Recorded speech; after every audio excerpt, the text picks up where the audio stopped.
Hey, so this morning I'm just going to give you a little bit of a demo on how to make a dot card. So what I've done is I've just picked a bunch of blue watercolors that I have. These are tubes from my kit, and I like to make these because they are really great for travel.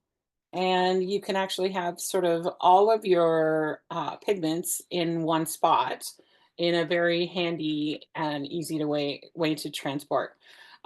So this is a glassine bag, and those are really excellent to store them in. So I just once this is dry, and you see these are some colors that I've put out here. And once they're dry, I just pop those in, and then I have a palette ready to go and my own dot card in a very, very convenient small size. All right.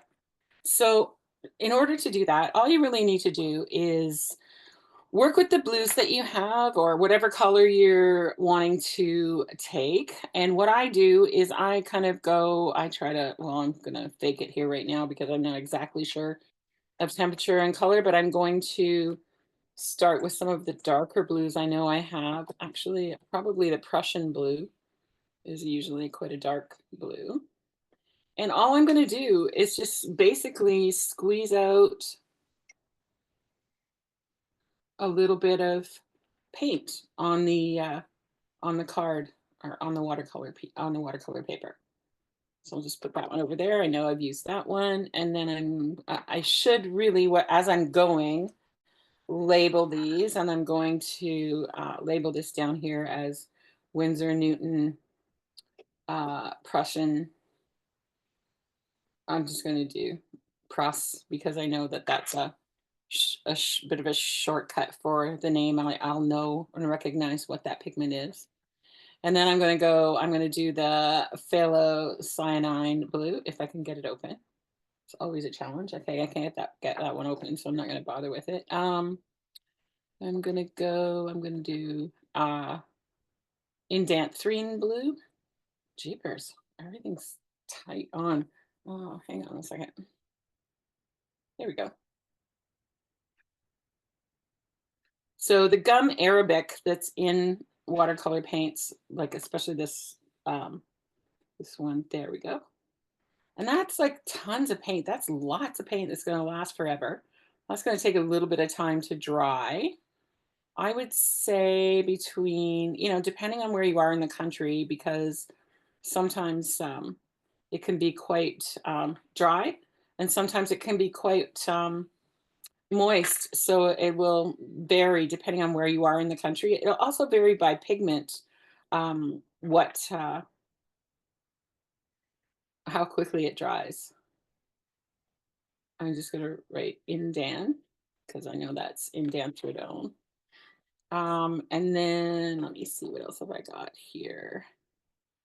So the phthalo or the Prussian blue, I got the phthalo blue. I'm just gonna give this one more chance to see if I can.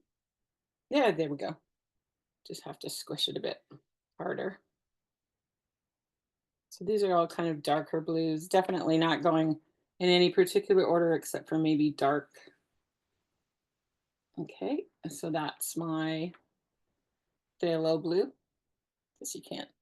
There.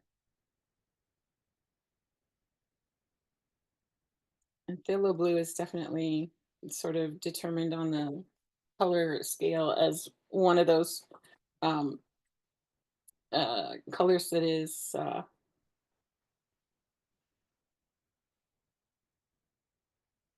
there we go, um,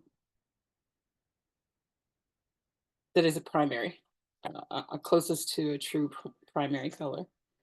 I have Antwerp blue here. Oh, again. Wow, look at this.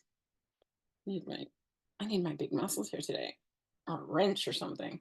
Okay, not gonna be able to get that one. Um, let's go with these Winsor blues. So there's a Winsor blue red shade. I'll pop that one on there. Didn't used to be that they would make there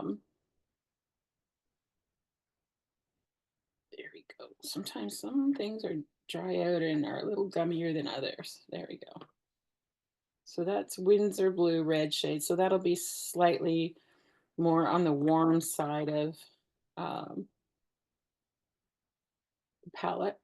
And that is Windsor Newton, Windsor, and I'm just going to put an R so I know that's the Windsor red shade. And then there's a Windsor Blue green shade, which is, tends more towards that blue green color. Used to be there was just Windsor Blue. That was it. There was no other particular choice there. Oh, come on. Oh, this is no fun. Okay, can't get that one open either.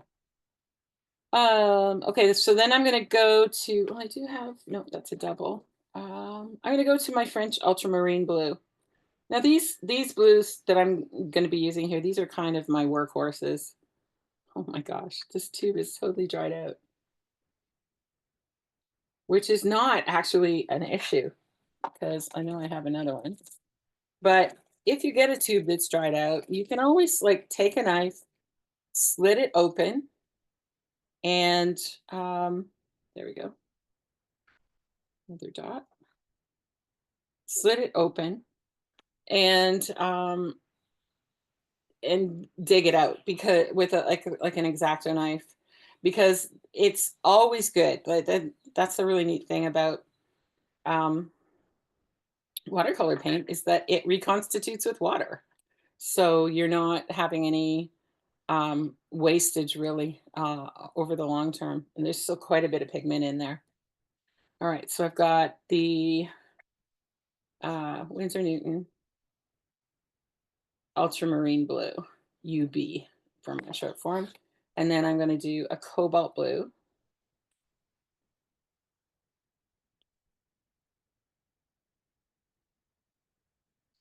Also really a color I like to use a lot of.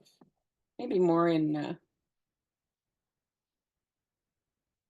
and cerulean blue is going to be my last one. I'm going to go for a fresher tube here just to be a little quicker. Oh, come on, you.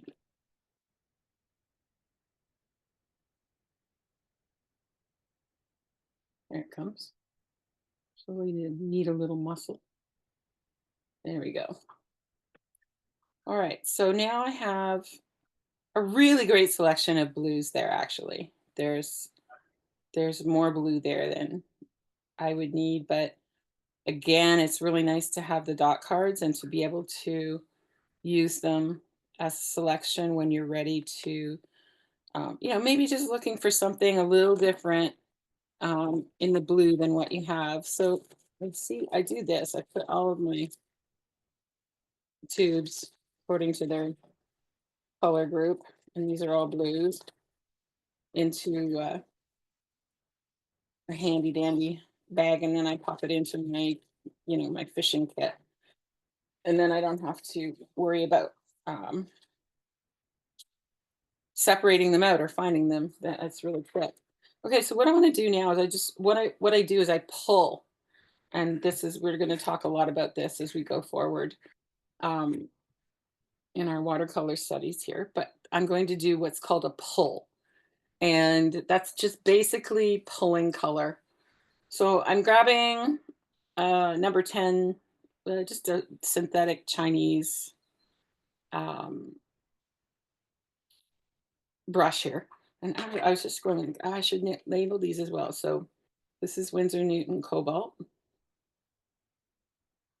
And this is Winsor Newton Cerulean. Okay. So now that you have all those dots, I'm going to work left to right. And what I'm going to do is I'm going to pull a little bit of this color out so that I can see it, how it works transparently, right? I want to see the beauty of that watercolor um, on a piece of paper so that I know what the range is because it looks totally different. There we go. That's all I'm going to do. Just a little pull of color there. Because it looks so different when it's just in a big glob. But when you pull it out, There we go. You can see how beautiful it is. And I'm just pulling from with some water from the base of the color. The color I'm most interested in is this one out here with the more water on it. So that's cobalt blue. And then here's ultramarine blue. I'm going to pull that, cut, more towards the red side of the color wheel. And then we have the Winsor Newton Winsor red shade, Winsor blue red shade. How confusing is that? Sorry, I couldn't get the green one out, but I will try a little bit later to get that open. It might be something that requires Kevin's hands. All right, Winsor and Newton, Winsor blue red shade. I know it's very blue. It doesn't look so red, especially compared to the ultramarine blue, which is quite a bit purplier. All right, and then, oh my gosh, Winsor Newton phthalo blue.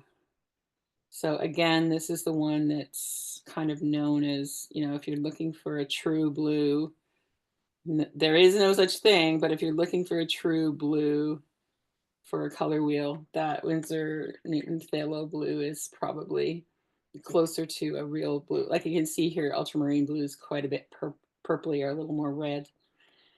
And then the Winsor Newton Indanthrone, I can't say that, Indanthrone blue, and also a really beautiful color, beautiful blue. Kind of looks like, I don't know, I would almost call it a Delft blue. And then last but not least, this Winsor and Newton Prussian blue.